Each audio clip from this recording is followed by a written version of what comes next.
Jean-Pierre Siméon, Une théorie de l'amour, extrait. La poésie d'amour fait ricaner ceux qui savent, juste retour des choses. Aimer, c'est ne pas savoir.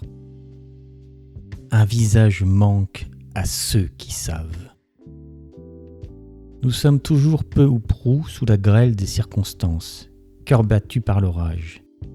Le puéril serait de croire que l'amour fait tourner le vent. L'amour, comme la poésie, ne sert qu'à rebâtir le toit de paille du sens. L'amour et la poésie prêtent main forte, plus obstinés que nos découragements nécessaires et inutiles. L'amour véritable comme l'espoir véritable ne sont pas carnassiers. Ils se nourrissent de plancton, de rien insoupçonné et d'instants invisibles. Comment pourrais-je me fatiguer du monde puisque chaque matin quand tu t'éveilles, tu partages la lumière en deux. Une part pour moi, une part pour le jour qui vient. Je dis amour avec majuscule. Amour n'est pas la rose, mais force ascendante, la tige qui l'élève. Amour n'a peur de rien, à quoi bon? Beaucoup sont venus qui n'ont vu que le dos de la joie. Amour n'achève rien, il laisse tout à l'infini.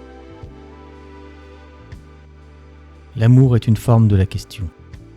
L'amour est une forme de la question, celle avec laquelle nous naissons, comme nous naissons avec des mains et des yeux, et qui commence par pourquoi. Cette question n'a pas de mots au-delà, n'est l'otage d'aucune langue, et c'est justement pourquoi on aime, désespérément. Nous avons cette question dans la peau, comme l'arbre là dans ses branches, et l'oiseau dans son vol. Même la rose a son pourquoi, puisqu'elle aime le soleil. Les termes de la question sont obscurs, seules l'étreinte des amants en donnent l'idée. S'il y a de l'idée dans la lumière, la question n'a pas de réponse. Répondre, c'est mourir. Aimer, c'est donc refuser les réponses. Aimer est donc le seul vivre honorable devant la mort.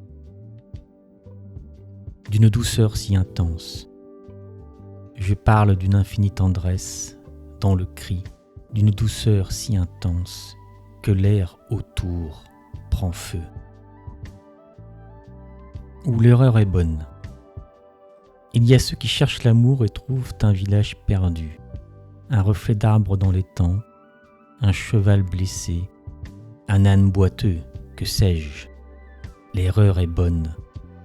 Aimer, n'est-ce pas trouver ce qu'on ne cherchait pas, trouver ce qui n'existait pas avant la trouvaille. Un autre corps à l'intérieur d'un corps, une âme à l'intérieur de l'âme. Il vaut mieux parfois ne pas appeler les choses par leur nom, il les efface. C'est le cas pour l'amour. Voilà pourquoi le poème dit l'amour, ce que nos silences taisent. On croit à une erreur, on a raison, mais les poètes ne sont pas les premiers à toucher juste par erreur.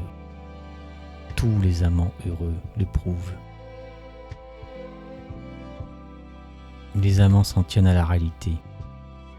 La vie est rude et folle, ils s'embrassent, parce qu'ils sont rudes et fous.